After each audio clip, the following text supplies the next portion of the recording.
my belief that honesty and truth are critical components of leadership. We have lost lives, property destroyed, anarchy, fear, uncertainty. How did we get here? How did we get here? We were just elected the other day as a very popular government. Where did the rain begin to beat us? Where did we stop listening to the people? President William Ruto and I were the darling of the Kenyan people by listening to them, by engaging them.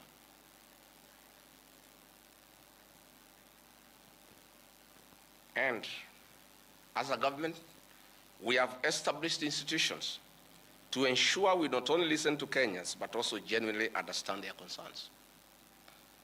We invest significant resources in these institutions, particularly the National Intelligence Service, for this purpose.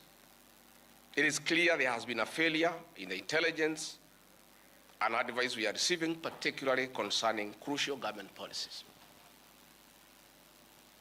The President of the Republic of Kenya today has admitted that it has come to his attention that the people of Kenya did not want anything to do with the Finance Bill 2024.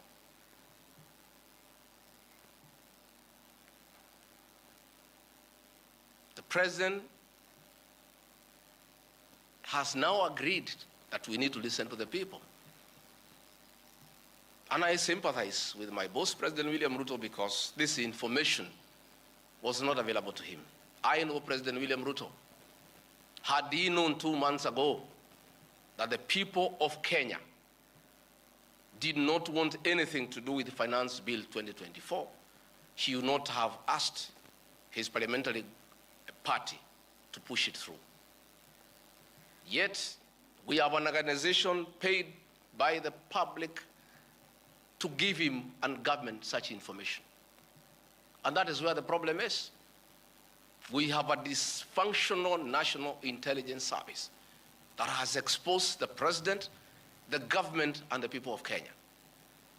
Had the National Intelligence Service briefed the President 2 months ago about how the people of Kenya feel about the Finance Bill 2024, so many Kenyans would not have died. Property would not have been destroyed. Offices would not have been touched. There would have been no mayhem. But they slept on the job. It had to take people to die, property to be destroyed, protests across the country for the President to know the truth of what the people of Kenya feel. Yet, there is an organization paid for by the public to brief the President and the government about the feeling of the Kenyan people. Officers of the National Intelligence Service, officers of the National Police Service have told me in confidence they did not get advance intelligence briefs about the magnitude of the protest in Eldoret, in Kericho, in Nairobi, in Githurai, in Embu, in Nyeri. Since independence, there has been protests around Parliament. Never have protesters invaded and gotten inside Parliament. Senior officers have told me in confidence they did not have an advance intelligence brief about the intensity of the protest so that they prepare in advance. The National Intelligence Service slept on the job. And the problem is simple. The Director General of the National Intelligence Service, Nuruddin Haji, was a junior officer in the National Intelligence Service before he was appointed as DPP.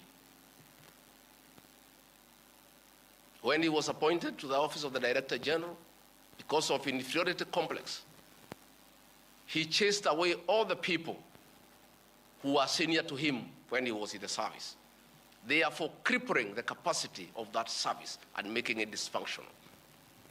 3 directors were chased away and reassigned to desk jobs in ministries across government. 13 who are removed from the service, and the 13 assistant directors to come and help reconstruct the service and get sanity back to the National Intelligence Service to serve the president, the government, and the people of Kenya. President William Ruto deserves better. He deserves a director general who knows what he's doing.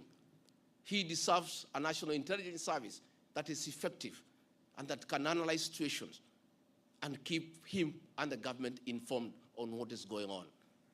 It is embarrassing to me as Deputy President that it has taken protests, deaths, mayhem, destruction for the president to know the truth, yet there is an organization charged with that responsibility. I have publicly stated that under this administration, Kenyans are free to criticize the government without fear of reprisal and state agencies. This was a promise made by both the president and I when we were sworn in.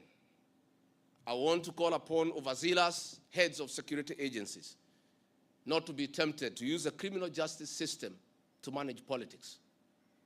Let us manage politics the conventional way, through reaching out, consensus, and concurrence. I am informed that members of parliament who voted no have already been targeted by the National Intelligence Service for harassment for their political stand. This is a promise the president and I gave to the people of Kenya, that never again shall we use the criminal justice system to manage politics.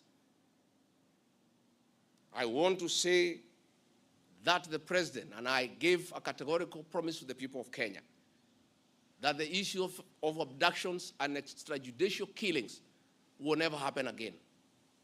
Sadly, this is back. It is unbelievable that the son of the Honorable Attorney General of Kenya, Justin Bidan Muturi, was abducted at night in a commando style by officers of the National Intelligence Service and held incommunicado for 18 hours.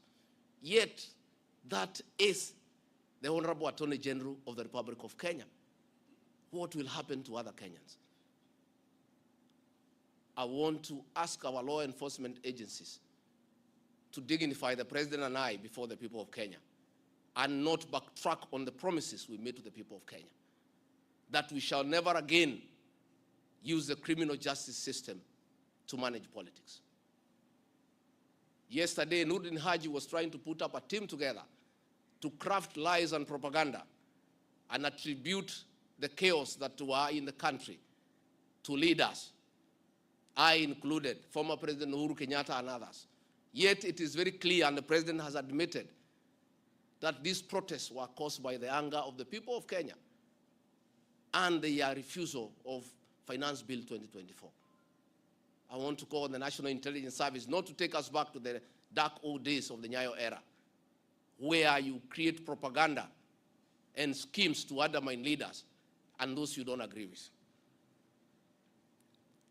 I want to say in conclusion, this is a time for reflection and action. And we need to take immediate steps, as the president has guided, and I'm very happy, to engage the Generation Z. And I want to call that generation to tell us whom to engage, because they are leaderless, they are tribeless, they have no organizational structure, but we would like to engage the right people. There could be a temptation among some young people around us in government to pick some friends of theirs and attempt to bring them for discussion. So I want to challenge our young people and salute them for their courage and conviction and the love for their motherland to come up with a structure on how they can engage government in accordance with what President William Ruto has guided this afternoon. In view of the very wise decision by the president, in conformity with the wishes of the Kenyan people, to withdraw Finance Bill 2024 that was in contention, as Deputy President of the Republic of Kenya, and a patriotic son of this country, I want to appeal to Generation Z to call off the protests for tomorrow, because their cry has been heard by the president. The president has accepted that there was an issue, there was a disconnect, and the president has done the right thing. And I think it's only fair that we call off the protest so that we don't have further loss of lives and destruction of property. It's an appeal that I've made as a father, as a parent, to our young children. We love you, we respect you. Please, I beseech you as your father, now that the president has given in and accepted to go with the wishes of the Kenyan people, please, my sons and daughters, I plead with you to save lives, to save bloodshed, to save loss of property and lives. My sons, my daughters, please make an announcement this evening and call off the protest. And then we can begin the process of truthful engagement with the Kenyan people. We can begin an honest conversation on how to work on our country. Finally, I want to ask the president and our government to consider a plan on how to help those families that lost their livelihoods as a result of lack of proper advice by the National Intelligence Service. All these things happened because of government failure. It should never happen. Let us see how to compensate those families, those who are dead.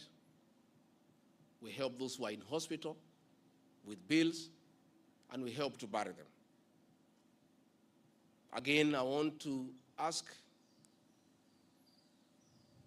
Kenyans not to punish members of parliament for the stand that they took. A government is formed by a political party. Once a government has a program in parliament and decides it is good for the people, members of parliament from that party must toe the line. I don't want you to punish our members of parliament. They just did what is right in terms of our political formation. Allow them to be. Allow them to support their government, because that's why they were elected as members of the government party. Let us not harass them. Let us not abuse them. Let us not attack their properties. They were just doing what the government wanted. And now that the government has decided to do the right thing, I think we should close that chapter. And if you have a problem with your member of parliament over this matter or any other matter, you will have an opportunity at the right time to punish that member of parliament or affirm he or her by re-electing him or her. And if we do that, it will be good for this country. Finally, I also want to ask the president to consider the issues of the demolitions of houses along Nairobi River. Houses that had approved building plans, built on land with title deed, were demolished, and only a compensation of 10,000 was given, which is unacceptable and unfair. Let us consider any landowner who had a genuine title, who had constructed a house that had been approved by the city authorities for compensation, because it's good to be fair. I really want to thank you and ask the people of Kenya to keep peace and to love one another. Now that this matter of Finance Bill 2024 has been settled, let us all go back to work. Let us be peaceful. Let us not be violent. Let us not talk at each other. Let's try to love one another. We have a beautiful country. We have no other country to run to. Let us not burn our country because of disagreements on issues. And I know as long as we keep on talking to each other, this country is going to places. As Deputy President and Principal Assistant to President William Ruto, again, I want to affirm to the people of Kenya that I will continue helping the President to discharge his duties in the management of the affairs of this country.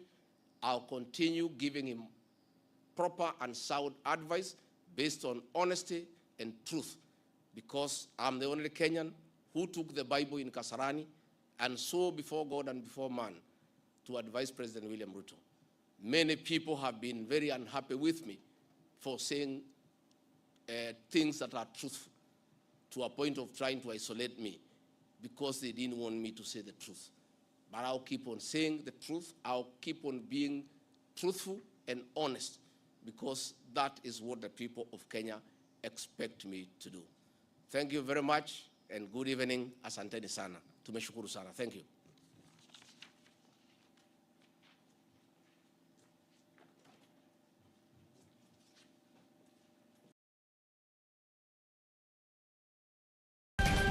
And welcome back to Jeff.